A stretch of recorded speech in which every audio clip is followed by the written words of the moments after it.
ಸ್ನೇಹಿತರೆ ನಮಸ್ಕಾರ.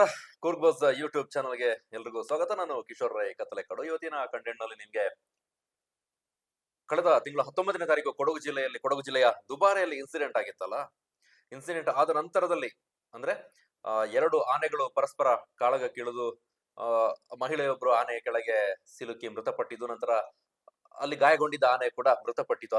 ಅದಾದ ನಂತರದಲ್ಲಿ ಎಲ್ಲ ಆನೆ ಶಿಬಿರಗಳನ್ನ ಬಂದ್ ಮಾಡಲಾಗಿತ್ತು. ನಂತರದಲ್ಲಿ ಪ್ರತ್ಯೇಕವಾದಂತಹ ಒಂದು ಕಾರ್ಯಸೂಚಿಯನ್ನ ಬಿಡುಗಡೆ ಮಾಡ್ತೇವೆ, ಹೊರಡಿಸ್ತೇವೆ ಅಂತ ಅರಣ್ಯ ಇಲಾಖೆ ಹೇಳಿತ್ತು. ಅಂದ್ರೆ ಈ ಸಾಕಾನೆ ಶಿಬಿರಗಳಲ್ಲಿ ಯಾವ ರೀತಿಯಾದಂತಹ ಕಾರ್ಯಚಟುವಟಿಕೆಗಳು ನಡಿಬೇಕು, ಸುರಕ್ಷತಾ ಕ್ರಮಗಳು ಏನೇನ್ ಇರಬೇಕು ಅಂತ ಹೇಳಿತ್ತು. ಇದೀಗ ಅರಣ್ಯ ಇಲಾಖೆ ಸರ್ಕಾರ ಕಾರ್ಯಸೂಚಿಯನ್ನ ಹೊರಡಿಸಿದೆ. ಸಾಕಾನೆ ಶಿಬಿರದಲ್ಲಿ ಯಾವ ರೀತಿಯಾದಂತಹ ಸುರಕ್ಷತಾ ಕ್ರಮಗಳನ್ನ ಕೈಗೊಳ್ಬೇಕು ಅನ್ನುವಂತ ನಿಟ್ಟಿನಲ್ಲಿ ಕರ್ನಾಟಕ ಸಾಕಾನೆ ಶಿಬಿರದ ಸುರಕ್ಷತಾ ವಿಧಾನಗಳು ಅಂತ ಒಂದಷ್ಟು ಕಾರ್ಯಸೂಚಿಯನ್ನ ಹೊರಡಿಸಿದೆ. ಅದರ ಬಗ್ಗೆ ವಿವರವನ್ನ ಕೊಡ್ತೇನೆ ನಿಮ್ಗೆ. ಏನೆಲ್ಲ ಮುನ್ಸೂಚನಾ ಕ್ರಮಗಳನ್ನು ಕೈಗೊಳ್ಳಬೇಕು, ಜೊತೆಗೆ ಅಲ್ಲಿ ಏನೆಲ್ಲ ಸುರಕ್ಷತೆಯನ್ನ ತೆಗೆದುಕೊಳ್ಳಲಾಗುತ್ತೆ ಇಲಾಖೆ ವತಿಯಿಂದ, ಜೊತೆಗೆ ಅಲ್ಲಿಗೆ ಭೇಟಿ ನೀಡುವಂತಹ ಪ್ರವಾಸಿಗರು ಅಥವಾ ಸಂದರ್ಶಕರು ಯಾವ ನಿಯಮಗಳನ್ನ ಪಾಲನೆ ಮಾಡಬೇಕು, ಬಹಳ ಇಂಪಾರ್ಟೆಂಟ್ ಇದು. ನಾವು ಮೊದಲೆಲ್ಲ ಹೋದಾಗ ಆನೆಗಳನ್ನ ಮುಟ್ಟಿ ಅಲ್ಲಿ ಪಕ್ಕದಲ್ಲಿ ನಿಂತು ಫೋಟೋ ತೆಗೆದುಕೊಳ್ತಾ ಇದ್ವಿ, ಸ್ನಾನ ಮಾಡಿಸ್ತಾ ಇದ್ವಿ, ಫೀಡ್ ಮಾಡ್ತಾ ಇದ್ವಿ.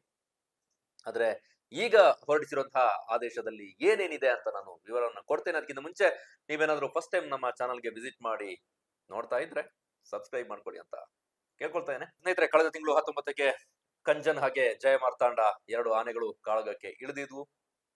ಕಂಜನ ಒಂದು ಏಕಾಏಕಿ ಜಯ ಮಾರ್ತಾಂಡನಿಗೆ ತಿವಿತಾನೆ. ಆನೆ ಬಿದ್ದ ರಭಸಕ್ಕೆ ತಮಿಳುನಾಡಿನಿಂದ ಪ್ರವಾಸಕ್ಕೆ ಬಂದಿದ್ದಂತಹ ಮಹಿಳೆಯೊಬ್ರು ಜಯ ಮಾರ್ತಾಂಡನ ಕೆಳಗೆ ಸಿಲುಕಿ ಹಾಕಿಕೊಳ್ತಾರೆ. ಅಲ್ಲಿಂದ ಎದ್ದು ಬರೋದಕ್ಕೆ ಸಾಧ್ಯ ಆಗದೆ ಪ್ರಾಣ ಬಿಡ್ತಾರೆ. ಈ ಕಂಜನ್ನ ತಿವಿತಕ್ಕೆ, ಆತನ ಕೋರೆಯ ತಿವಿತದಿಂದ ಗಂಭೀರ ಗಾಯಗೊಂಡಿದ್ದಂತಹ ಜಯ ಮಾರ್ತಾಂಡ ಮಾರನೇ ದಿನ ಮೃತಪಡ್ತಾನೆ. ದೊಡ್ಡ ಮಟ್ಟಿಗಿನ ಸಂಚಲನ, ದೊಡ್ಡ ಮಟ್ಟಿಗಿನ ಸುದ್ದಿಯಾಗಿತ್ತು. ಆನೆ ಶಿಬಿರಗಳಲ್ಲಿ ಸುರಕ್ಷತೆಯ ಬಗ್ಗೆಯೇ ದೊಡ್ಡ ಪ್ರಶ್ನೆಯನ್ನ ಎತ್ತಿತ್ತು, ಪ್ರಶ್ನೆ ಉದ್ಭವಿಸಿತ್ತು.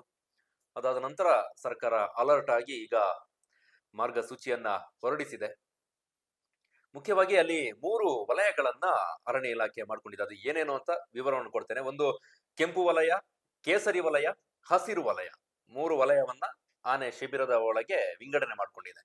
ಯಾಕಾಗಿ ಈ ವಲಯ ಮಾಡಿದ್ದಾರೆ, ಜೊತೆಗೆ ಆ ವಲಯದ ಉದ್ದೇಶ ಏನು, ಅಲ್ಲಿ ಏನೇನು ಇರುತ್ತೆ ಅಂತ ನಾನು ಡೀಟೇಲ್ ಆಗಿ ಹೇಳ್ತೇನೆ. ನನ್ನ ಜೊತೆಗೆ ಅರಣ್ಯ ಇಲಾಖೆಯ ಆದೇಶ ಪ್ರತಿ ಇದೆ.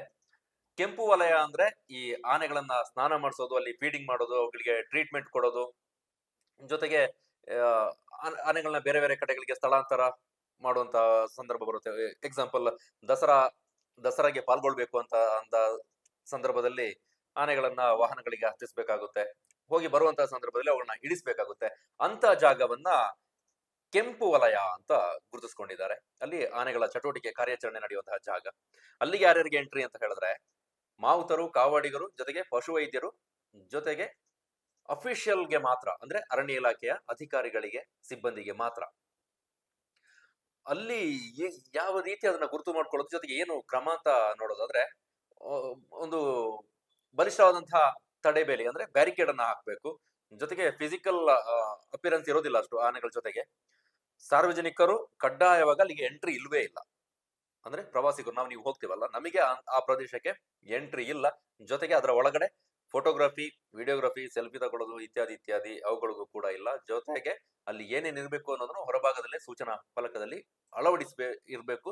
ಅದರ ಜೊತೆಗೆ ಸಿಸಿ ಕ್ಯಾಮೆರಾವನ್ನ ಕಡ್ಡಾಯವಾಗಿ ಅಳವಡಿಸಿರ್ಬೇಕು. ಇದು ಕೆಂಪು ವಲಯ. ಇನ್ನು ಕೇಸರಿ ವಲಯ. ಕೇಸರಿ ವಲಯದಲ್ಲಿ ಈ ಸಿಬ್ಬಂದಿಯ ಓಡಾಟ, ಜೊತೆಗೆ ಎಮರ್ಜೆನ್ಸಿ ರೂಟ್ ಅನ್ನ ಮಾಡ್ಕೊಂಡಿರ್ತಾರೆ, ತುರ್ತು ಸಂದರ್ಭದಲ್ಲಿ ಬೇಕಾದಂತಹ ಕೆಲಸ ಮಾಡೋದಕ್ಕೆ ಅಥವಾ ಅವರ ಚಟುವಟಿಕೆಗಳಿಗಾಗಿ. ಅಲ್ಲಿ ಗೈಡ್ ಜೊತೆಗೆ ಅಲ್ಲಿನ ಭದ್ರತಾ ಸಿಬ್ಬಂದಿ ಮಾತ್ರ ಆ ವಲಯದಲ್ಲಿ ಓಡಾಡ್ಲಿಕ್ಕೆ ಅವಕಾಶ ಇದೆ. ಇಲ್ಲಿ ಅವ್ರನ್ನ ಹೊರತುಪಡಿಸಿ ಯಾರಿಗೆಲ್ಲ ಎಂಟ್ರಿ ಕೊಡ್ಬೋದು ಅಂತ ಹೇಳಿದ್ರೆ, ಅರಣ್ಯ ಇಲಾಖೆಯ ಸಿಬ್ಬಂದಿ, ಅದರ ಆಚೆಗೆ ತುರ್ತು ಸಂದರ್ಭದಲ್ಲಿ ವೈದ್ಯಕೀಯ ತಂಡ ಅಥವಾ ಬೇರೆ ಯಾವುದೇ ಎಮರ್ಜೆನ್ಸಿ ಟೀಮ್ ಇದ್ದಂತಹ ಸಂದರ್ಭದಲ್ಲಿ ಅವರ ಸಿಬ್ಬಂದಿಗೆ ಮಾತ್ರ ಅಲ್ಲಿಗೆ ಅವಕಾಶ ಇರುತ್ತೆ. ಅಲ್ಲಿಗೂ ಕೂಡ ವಿಸಿಟರ್ಸ್ ಎಂಟ್ರಿ ಅಲೌಡ್ ಇಲ್ಲ. ಈ ವೇಯನ್ನ ಎಲ್ಲಾ ಟೈಮಲ್ಲಿ ಓಪನ್ ಆಗಿ ಇಟ್ಕೊಂಡಿರ್ಬೇಕು. ಅಲ್ಲಿ ಬ್ಯಾರಿಕೇಡ್ ಇತ್ಯಾದಿ ಇತ್ಯಾದಿ ಅಳವಡಿಸಿಕೊಳ್ಳುವಂತ ರೀತಿಯಲ್ಲಿ ಏನು ಇಲ್ಲ ಅನ್ಸುತ್ತೆ. ಯಾಕಂತ ಹೇಳಿದ್ರೆ ಎಮರ್ಜೆನ್ಸಿ ಉದ್ದೇಶಕ್ಕಾಗಿ ಆ ಜಾಗವನ್ನ ಬಳಸ್ಕೊಳ್ಳುವ ಕಾರಣಕ್ಕಾಗಿ ಅಲ್ಲಿ ಯಾವುದೇ ಅಡೆತಡೆ ಇರಬಾರ್ದು ಅನ್ನೋ ನಿಟ್ಟಿನಲ್ಲಿ ಈ ಪಾಯಿಂಟ್ ಅನ್ನ ಉಲ್ಲೇಖ ಮಾಡಿದ್ದಾರೆ. ಇನ್ನು ಹಸಿರು ವಲಯ. ಇದು ಇಂಪಾರ್ಟೆಂಟ್. ಇದು ಯಾರಿಗೆ ಸಂಬಂಧಪಟ್ಟಿದ್ದು? ನಮಗೆ ನಿಮಗೆ ಸಂಬಂಧಪಟ್ಟಂತಹ ವಲಯ. ಅಲ್ಲಿಗೆ ವಿಸಿಟರ್ಸ್ ವೀಕ್ಷಣಾ ಪ್ರದೇಶ ಅದು. ಸಾರ್ವಜನಿಕರು ಭೇಟಿ ಕೊಟ್ಟಂತ ಸಂದರ್ಭದಲ್ಲಿ ಅವರು ಆನೆಗಳನ್ನ ನೋಡೋದಕ್ಕೆ, ಅಲ್ಲಿನ ಕ್ಯಾಂಪ್ನ ಚಟುವಟಿಕೆಗಳನ್ನ ನೋಡೋದಕ್ಕೆ ಮೀಸಲಿಟ್ಟಂತಹ ವಲಯ ಹಸಿರು ವಲಯ.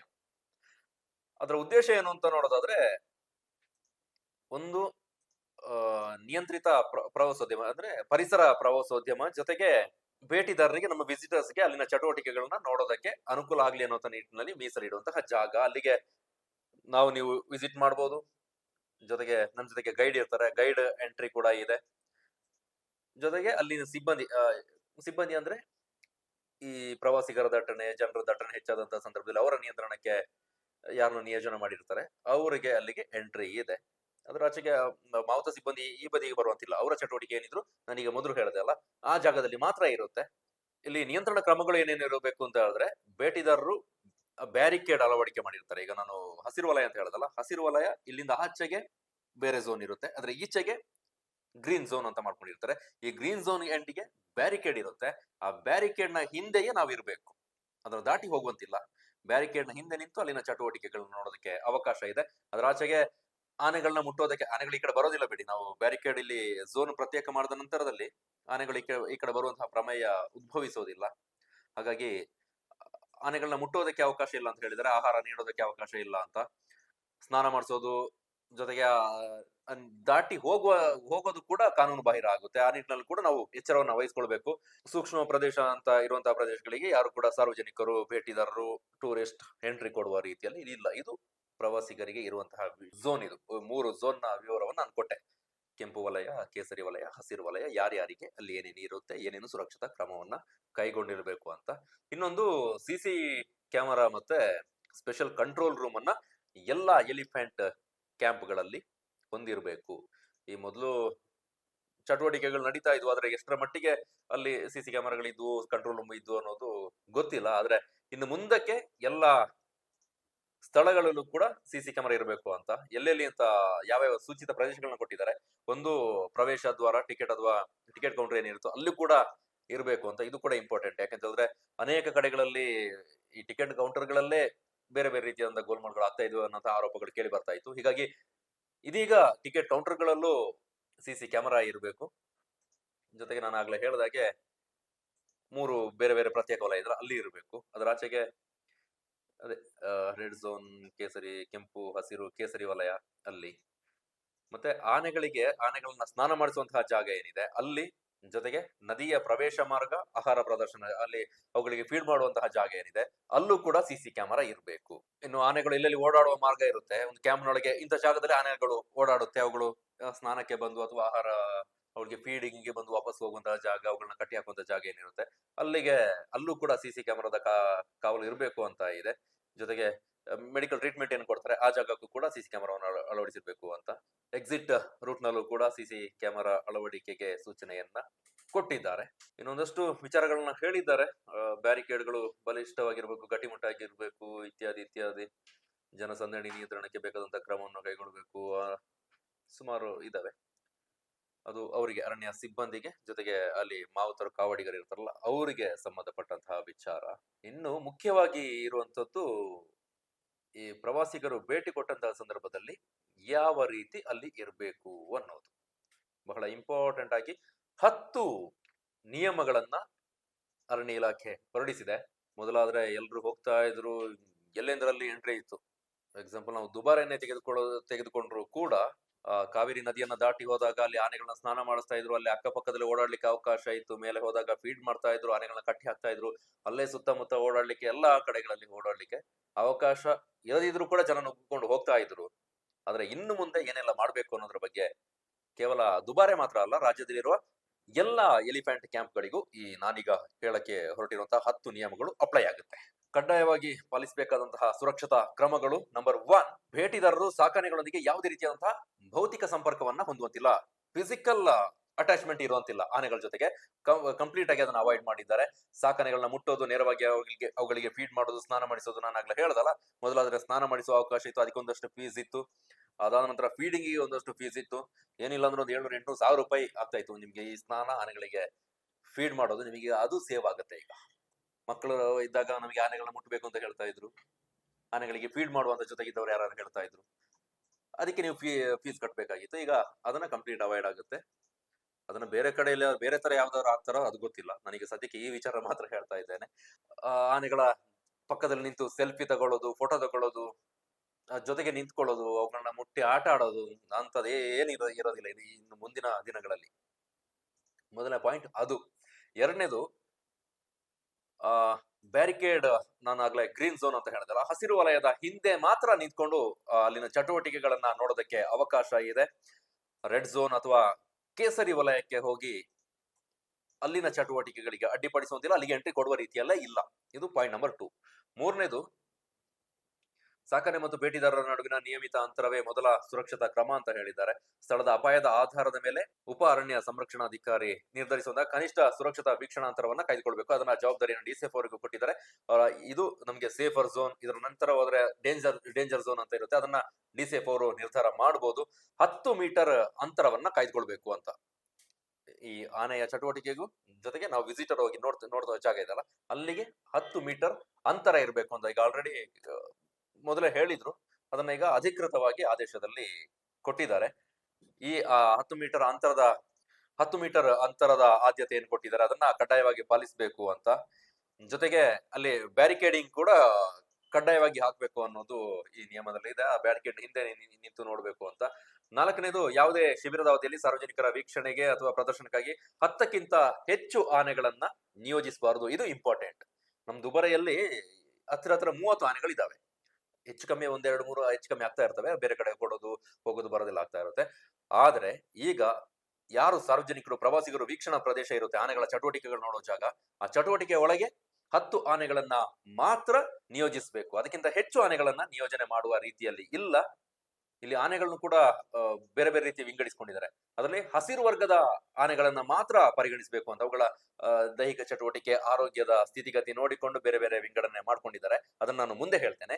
ಹಸಿರು ವರ್ಗದ ಆನೆಗಳನ್ನ ಮಾತ್ರ, ಅಂದ್ರೆ ಉತ್ತಮ ಸ್ಥಿತಿಯಲ್ಲಿ ಇರುವಂತಹ ಆನೆಗಳನ್ನ ಮಾತ್ರ ಅಲ್ಲಿ ಈ 10 ಆನೆಗಳ ಸಾಲಿನಲ್ಲಿ ಪರಿಗಣನೆ ಮಾಡಬೇಕು. ಶಿಬಿರದ ಸ್ಟ್ರಕ್ಚರ್ ಜೊತೆಗೆ ಅಲ್ಲಿನ ಸಾಮರ್ಥ್ಯ, ಡೇಂಜರ್, ಅಪಾಯದ ಪರಿಸ್ಥಿತಿ ಏನೆಲ್ಲ ಇರುತ್ತೆ ಅದರ ಮೇಲೆಗೆ ಅಲ್ಲಿನ ಅರಣ್ಯ ಸಿಬ್ಬಂದಿಯವರು, ಅರಣ್ಯ ಅಧಿಕಾರಿಗಳು, ಒಂದು ವೇಳೆ 10 ಕೂಡ ನಮ್ಮಲ್ಲಿ ಸಾಧ್ಯ ಇಲ್ಲ, ಯಾವ್ದಾರು ಒಂದು ಎಲಿಫೆಂಟ್ ಶಿಬಿರ ಇದ್ರೆ 10 ಕೂಡ ಜಾಸ್ತಿ ಆಯ್ತು, ನಮ್ಗೆ ಅದಕ್ಕಿಂತ ಕಡಿಮೆ ಬೇಕು ಅಂತ ಹೇಳಿದ್ರೆ ಅಲ್ಲಿನ ಡಿಸಿಎಫ್ ಅವರ ವಿವೇಚನೆಗೆ ಬಿಟ್ಟಂತಹ ವಿಚಾರ ಆಗಿರುತ್ತೆ.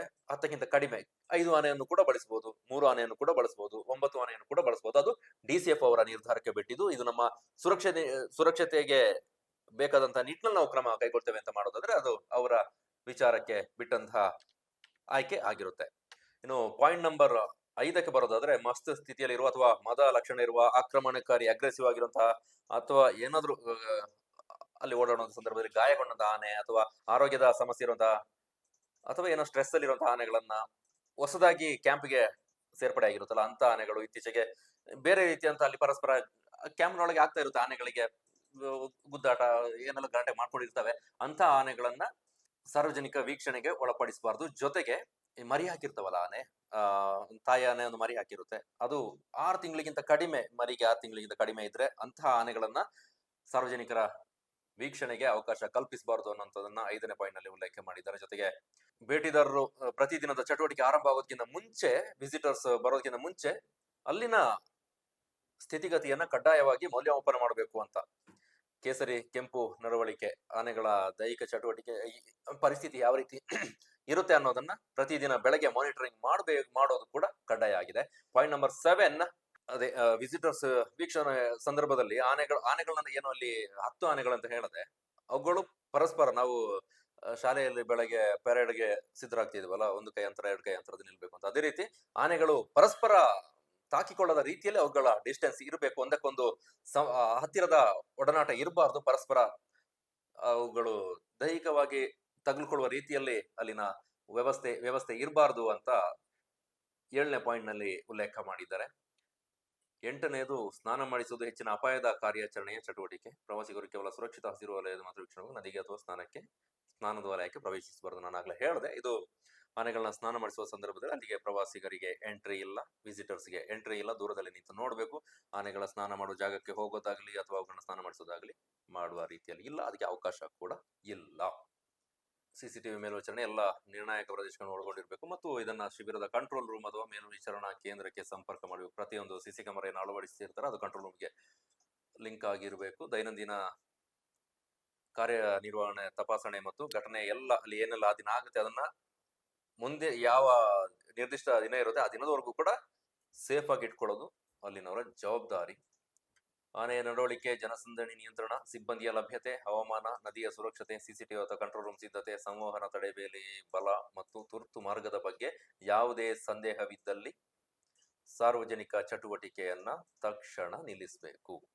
ಈಗ ಇಷ್ಟು ಹೇಳದಲ್ಲ, ಅದೆಲ್ಲವೂ ಕೂಡ ಪಕ್ಕ ಇದ್ರೆ ಮಾತ್ರ ಸಾರ್ವಜನಿಕರ ವೀಕ್ಷಣೆಗೆ ಅವಕಾಶ. ಸಪೋಸ್ ಒಂದು ವೇಳೆ ಯಾವ್ದಾದ್ರು ಒಂದು ಎಡವಟ್ಟಾಯ್ತು ಅಥವಾ ಏನೋ ಒಂದು ಸಮಸ್ಯೆ ಅಲ್ಲಿ ಕಂಡು ಬರ್ತಾ ಇದೆ ಅಂತ ಅಂದಾಕ್ಷಣ ಆ ಕ್ಷಣಕ್ಕೆ ಅಲ್ಲಿನ ವಿಸಿಟರ್ಸ್ ಪ್ರವೇಶವನ್ನ, ವಿಸಿಟರ್ಸ್ಗೆ ಅವಕಾಶ ಕೊಡೋದನ್ನ ತಕ್ಷಣಕ್ಕೆ ಸ್ಥಗಿತಗೊಳಿಸುವಂತಹ ಅವಕಾಶ ಕೂಡ ಇದೆ. ಸ್ಥಗಿತಗೊಳಿಸಬೇಕು, ಹೆಚ್ಚಿನ ಅನಾಹುತಕ್ಕೆ ಅವಕಾಶಗಳನ್ನ ಕೊಡಬಾರ್ದು ಅನ್ನೋ ನಿಟ್ಟಿನಲ್ಲಿ ಒಟ್ಟು 10 ನಿಯಮಗಳನ್ನ ಈ ಆದೇಶದಲ್ಲಿ ಕೊಡಲಾಗಿದೆ. ನಾನಾಗ್ಲೇ ಹೇಳ್ದಲ್ಲ, ಆನೆಗಳನ್ನ 3 ಬಣ್ಣದಲ್ಲಿ ವಿಂಗಡಣೆ ಮಾಡಿದ್ದಾರೆ ಅಂತ. ಅದನ್ನ ನಾನು ನಿಮ್ಗೆ ಹೇಳಿ ಈ ಕಂಟೆಂಟ್ ಮುಗಿಸ್ತೇನೆ. ಹಸಿರು ಬಣ್ಣ, ಕೇಸರಿ ಬಣ್ಣ, ಕೆಂಪು ಬಣ್ಣ. ಇಲ್ಲೂ ಕೂಡ 3 ಬಣ್ಣ: ಹಸಿರು, ಕೇಸರಿ, ಕೆಂಪು ಅಂತ. ಹಸಿರು ಬಣ್ಣದಲ್ಲಿ ಶಾಂತ, ಸಾಮಾನ್ಯ, ಮಾವುತನ ಕಮಾಂಡ್ಗೆ ಸ್ಪಂದಿಸುವಂತಹ ಅಥವಾ ಯಾವುದೇ ಗಾಯಗಳಿಲ್ಲದ, ಮದದ ಲಕ್ಷಣ ಇಲ್ಲದ ಆನೆಗಳನ್ನು ಮಾತ್ರ ಈ ಹಸಿರು ಬಣ್ಣದಲ್ಲಿ ಗುರುತಿಸಲಾಗುತ್ತೆ. ಈ ಆನೆಗಳನ್ನ ಸಾರ್ವಜನಿಕರ ವೀಕ್ಷಣೆಗೆ ಅವಕಾಶ, ಅಂದ್ರೆ ಹತ್ತಿರದಿಂದ ಅವಕಾಶ ಅಲ್ಲ, ನಾನು ಆಗ್ಲೇ ಹೇಳಿದಾಗೆ ನ್ಯೂ ಗ್ರೀನ್ ಝೋನ್ ಅಲ್ಲಿ ನಿಂತು ಈ ಹಸಿರು ಬಣ್ಣದ ಆನೆಗಳನ್ನ, ಹಸಿರು ಬಣ್ಣ ಅಂದ್ರೆ ಆನೆಗಳಿಗೆ ಬಣ್ಣ ಬಳದಿರೋದಿಲ್ಲ, ಜಸ್ಟ್ ಒಂದು ವಿಂಗಡಣೆ ಮಾಡಿರ್ತಾರೆ ಆನೆಗಳನ್ನ. ನಾವೀಗ ಶಾಲೆಯಲ್ಲಿ ನಮ್ದು ಕೆಂಪು ಬಣ್ಣ, ಇನ್ನೊಂದು ತಂಡ ಕೆಂಪು ತಂಡ, ಹಳದಿ ತಂಡ, ಕೇಸರಿ ತಂಡ ಅಂತ ಮಾಡಿರ್ತೇವಲ್ಲ, ಅದೇ ರೀತಿ ಇಲ್ಲೂ ಕೂಡ ಆನೆಗಳಿಗೆ ಪ್ರತ್ಯೇಕವಾಗಿ ಬಣ್ಣದ ಆಧಾರದಲ್ಲಿ ವಿಂಗಡಣೆ ಮಾಡೋದು, ಬಣ್ಣದ ಹೆಸರು ಕೊಟ್ಟು ವಿಂಗಡಣೆ ಮಾಡೋದು. ಅವುಗಳ ಮೇಲ್ವಿಚಾರಣೆ ಕೂಡ ಆಗ್ಬೇಕು ಅಂತ ಇದೆ. ಇನ್ನು ಎರಡನೇದು ಕೇಸರಿ ಬಣ್ಣದಲ್ಲಿ, ಅಂದ್ರೆ ಈ ಶಾಂತ ಸ್ವಭಾವ ಅಲ್ಲದ, ಒಂದು ರೀತಿ ಅಶಾಂತಗೊಂಡಿರುವಂತಹ ಆನೆ, ಸ್ಟ್ರೆಸ್ ಅಲ್ಲಿ ಇರುವಂತಹ ಆನೆ, ಏನೋ ಕಿರಿಕಿರಿ ಮಾಡ್ತಾ, ಏನೋ ಒತ್ತಡದಲ್ಲಿ ಇದೆ ಅಂತ ಗೊತ್ತಾಗುತ್ತಲ್ಲ ಅಂತ ಆನೆ, ಅಥವಾ ಸ್ವಲ್ಪ ದೈಹಿಕವಾಗಿ ದುರ್ಬಲಗೊಂಡಿರುತ್ತೆ, ವಯಸ್ಸಾಗಿರುತ್ತೆ ಅಂತ ಆನೆ ಈ ವಲಯದಲ್ಲಿ ಬರುತ್ತೆ. ಮಾವುತ ಕಾವಡಿಯರ ಕಮಾಂಡ್ ಅನ್ನ ಕೇಳ್ತಾ ಇರೋದಿಲ್ಲ, ಕೇಳದ ಪರಿಸ್ಥಿತಿಗೆ ಅವುಗಳು ಬಂದಿರುತ್ತೆ ಅಂತ ಆನೆಗಳನ್ನ ಈ ಕೇಸರಿ ವಲಯ ಅಂತ ಮಾಡಿರ್ತಾರೆ. ಅಲ್ಲಿ ಸಾರ್ವಜನಿಕ ಪ್ರದರ್ಶನಕ್ಕೆ ಅವಕಾಶ ಇಲ್ಲ, ಸಾರ್ವಜನಿಕರು ನೋಡೋದಕ್ಕೆ ಅವುಗಳನ್ನ ಬಿಡುವ ರೀತಿಯಲ್ಲಿ ಇಲ್ಲ. ಅದರ ವಿಶೇಷ ಮೇಲ್ವಿಚಾರಣೆ ಮಾಡ್ಬೇಕು ಅಂತ ಇದೆ. ಇನ್ನೊಂದು ಕೆಂಪು ಇದರಲ್ಲಿ ಇರುವಂತದ್ದು, ಕೆಂಪು ಗುಂಪಿನಲ್ಲಿ ಗುರುತಿಸುವ ಆನೆಗಳು ಏನಂತಂದ್ರೆ ಬಹಳ ಆಕ್ರಮಣಕಾರಿ ಸ್ವಭಾವದ ಆನೆಗಳು, ಅಥವಾ ಮದ ಬಂದಿರುವಂತಹ ಆನೆಗಳು, ಅಸ್ವಸ್ಥಗೊಂಡ ಆನೆ, ಆಕ್ರಮಣಕಾರಿ ಸ್ವಭಾವವನ್ನು ಹೊಂದಿರುವಂತಹ ಆನೆ, ಕಮಾಂಡ್ಗೆ ಸ್ಪಂದಿಸದ ಆನೆ, ಅಥವಾ ಯಾವುದೇ ಸಂಘರ್ಷದಲ್ಲಿ ತೊಡಗಿಸ್ಕೊಂಡಿರುತ್ತಲ್ಲ, ಆಗ್ಲೇ ಹೇಳಿದಾಗೆ ಆನೆಗಳ ನಡುವೆ ಏನೋ ಗಲಾಟೆಗಳು ಆಗ್ತಾ ಇರ್ತವೆ, ನೀವು ಕಚ್ಚಾಡ್ತೀವಿ, ಆನೆಗಳು ಪಾಪ ಏನ್ ಮಾಡುತ್ತೆ, ಅವುಗಳು ಕಚ್ಚಾಡ್ತಾ ಇರ್ತವೆ. ಅಂತಹ ಆನೆಗಳನ್ನ ಕೆಂಪು ಗುಂಪಿನಲ್ಲಿ ಗುರುತಿಸಲಾಗುತ್ತೆ. ಅವುಗಳನ್ನು ಕೂಡ ಸಾರ್ವಜನಿಕರ ವೀಕ್ಷಣೆಗೆ ಒಳಪಡಿಸುವ ರೀತಿಯಲ್ಲಿ ಇಲ್ಲ. ಇದಿಷ್ಟು ಮುಖ್ಯವಾಗಿ ಇರುವಂತಹ ವಿಚಾರ. ಇನ್ನೊಂದು, ಈ ಆನೆಗಳನ್ನ ಸ್ನಾನ ಮಾಡಿಸುವ ಜಾಗದಲ್ಲಿ ರಾಫ್ಟಿಂಗ್ ಅವರು ಕೂಡ ಅದರ ಪಕ್ಕದಲ್ಲಿ ಹೋಗುವ ರೀತಿಯಲ್ಲಿ ಇಲ್ಲ. ಅವುಗಳಿಂದ ಡಿಸ್ಟೆನ್ಸ್ ಅನ್ನ ಕಾಯ್ದುಕೊಳ್ಬೇಕು.